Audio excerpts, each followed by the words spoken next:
Hey guys, Lyra Linx here. It has been a while since I've been able to sit down and do a Stories with Lyra video, so I am really excited to be able to do this now.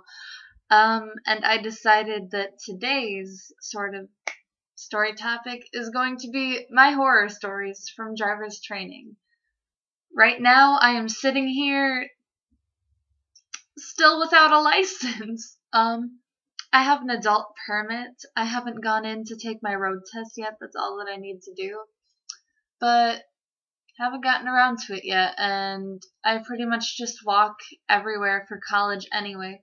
So I don't know if I'm going to end up getting it this year or if that's just not even going to be on the agenda because I just walk, or I have friends who take me any places that they feel like going, so it hasn't been an issue for me really to not have a car. But anyway, I did go through driver's training, and these are going to be some stories from that.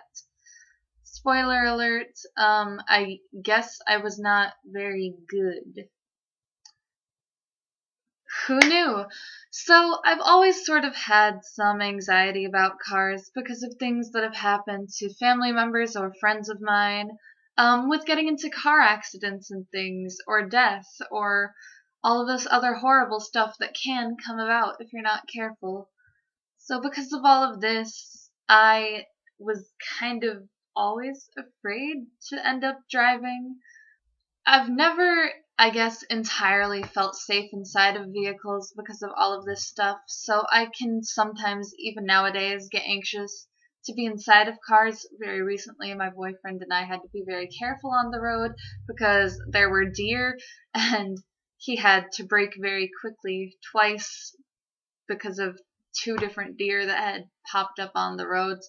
And just driving in general can be very unfun, and so I've always been a little bit afraid. So, starting off driver's training, I was kind of nervous because if you are a law abiding citizen, then you will have no driver's experience previous to this. Of course, that's not the case for most individuals. Most individuals, their parents are gonna throw them out in a car anyway and give them a little bit of practice beforehand. But I was not one of those people. The most experience I'd had was getting in a car once or twice before that in a trailer park going very slowly. So I didn't actually know how driving worked, and it seemed that everybody else in the room did. Fun fact, I was also the oldest one in driver's training. I was 16 when my parents finally were like, yeah, let's go through this process, because they were just as nervous as I was because of my cousin having died in a car. So everybody was kind of anxious about it. So I finally got there, and it was boring. The parts where we were just sitting in the classroom studying and doing all these things, that was super boring.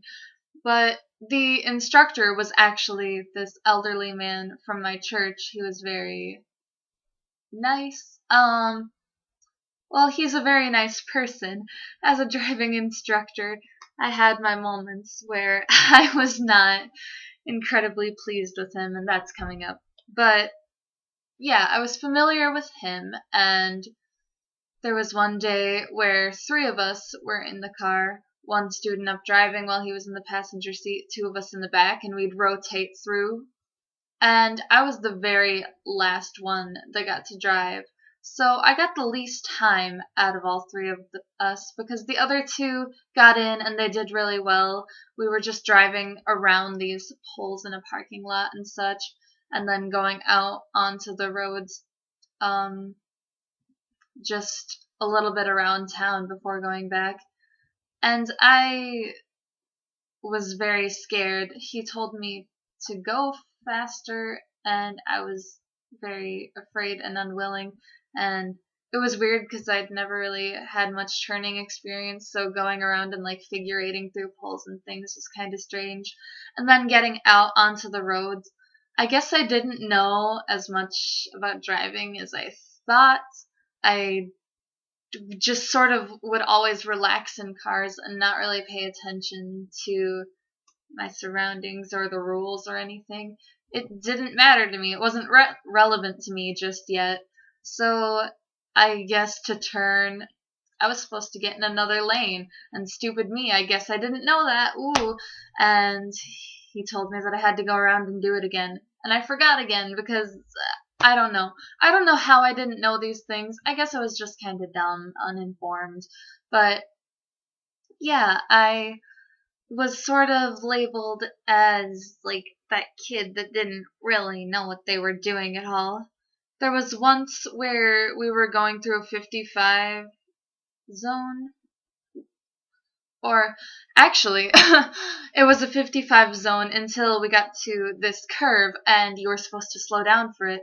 But he had all of us continue going around the curve at 55 just to know what it felt like so that we wouldn't want to do that.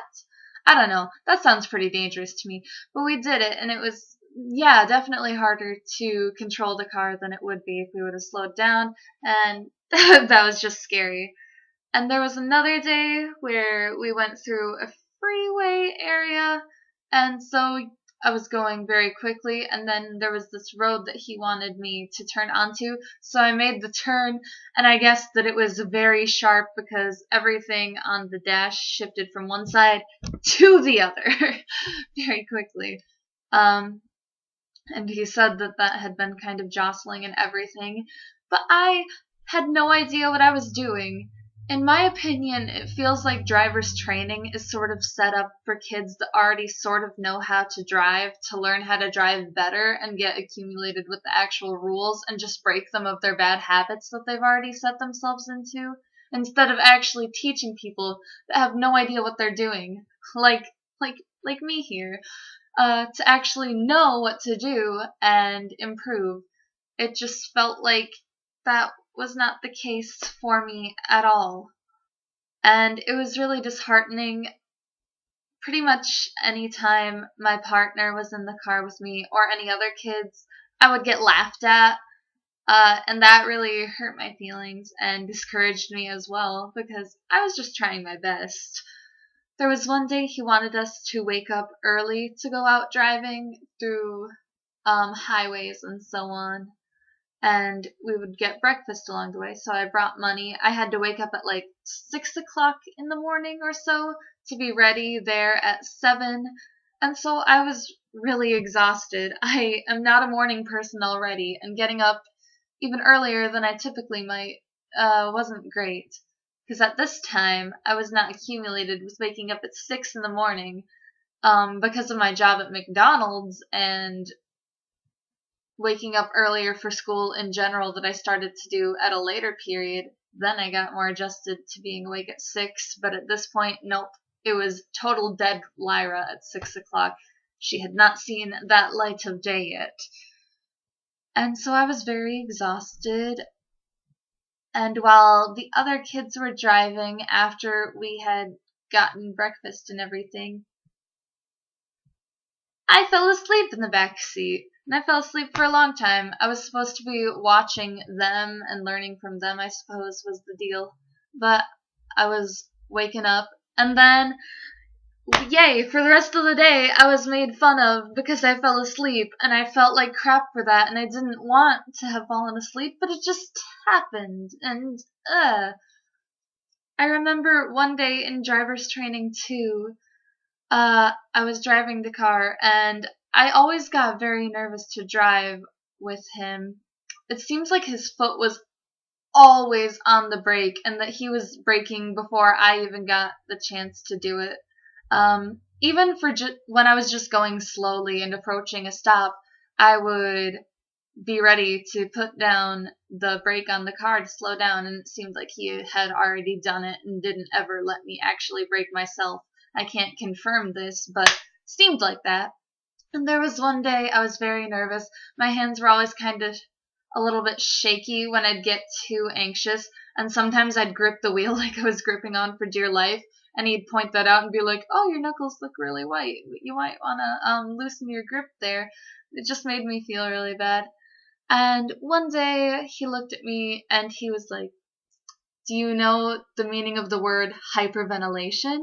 And proceeded to tell me how I was the most anxious driver he'd ever seen. And yeah, I know a lot about anxiety and hyperventilation. I am an anxious person. I don't think you know that. And I kind of explained that a little bit to him, how anxious I was. And he asked me if I took medication for anxiety. I said no. And I guess I'm the type that he thought that I should, and that made me feel a little bit bad too. Going back from this sidetrack to that day when I fell asleep, I did not hear the end of falling asleep. And I was laughed at in the car because I continued to make little mistakes and things that made me feel bad. And finally, it came to the day where we had to take our written test, and I did just fine on that. I got enough points, I knew enough. But he gave everybody else their slips to continue on with their lives, and he didn't give it to me, and I got this feeling, and it was very obvious. He let everybody else go, and I had to remain. And so I was pretty sure it was obvious to everybody else too what was going on, which is very embarrassing. And he told me, "You passed the written part. That's totally fine. I think you need more time out driving." I mean, that was pretty obvious. I definitely wanted to get more time out there to learn more things, but to be the only one, to feel like it was very obvious that I had failed, I just kind of cried a little bit in front of him, and my grandmother too, when she came to pick me up, and he and I explained that I was a failure and needed more time. So I went out for like an hour or two extra with him, and then I was fine and I got the slip. But even now, I still kind of feel like I'm not experienced enough maybe to do well, and driver's training just made me feel really bad about myself. Even going out and practicing with my mother like I have been throughout like the time after, there were often times where I'd have to stop the car and take a minute because I was getting really frustrated with her instructions, or more so just myself. I got very angry and upset with myself, and I would cry at times. And that must have been a lot for her to have to deal with. But I would tell her that I would just have like these flashbacks to the kids laughing at me in driver's training, or things that he had said. And she tried to encourage me the best she could, sometimes with a little bit of tough love. But now I'm just in the state still where I do need more practice. I'm not ready to go out there yet. And I'm fine walking at this point in my life. I don't need a car yet, or a license or anything. I'd like to get one eventually. I want to feel comfortable on the road. And for the most part now, when my mother does let me drive, I do feel alright, but I just want to be a safe driver and wait until I'm ready, because I don't want to be on the road when I feel like I could do something that would be dangerous to another driver. There are enough assholes on the road that I've seen and still experience, and I don't want to be like that and make those horrible mistakes that can change somebody else's life or my own in just a matter of seconds. Honestly, I feel like the best thing that happened to me through driver's training was one day when we had to take an eye test. I passed, but I was told by my instructor that maybe I might need glasses. And so I went in and I found out that I'm nearsighted and I do need glasses and I have to wear those on the road. So yeah, that's a good thing. I also should wear them more for classes, but I often forget to wear my glasses. So, I also feel like I don't like to wear them very much, which I was told that eventually I would feel that way because at first I was excited about them. And people were like, "Oh, eventually you're not going to want to wear them. They get annoying, all this stuff." And I was like, nah. Now I'm in that boat. I don't mind my glasses so much in other ways that my friends do, thinking like, I look better without them. I mean, sometimes I think that, but I like them for the most part, and it's good that I know that I need them now, so that I can make use of them when I remember. So yeah, there's one positive from driver's training that I didn't expect. Went 16 years of my life without wearing glasses, and then I needed them.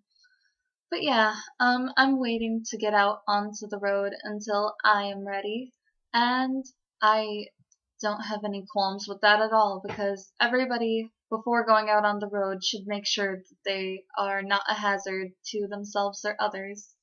Anyway, that's it for my random stories about me sucking.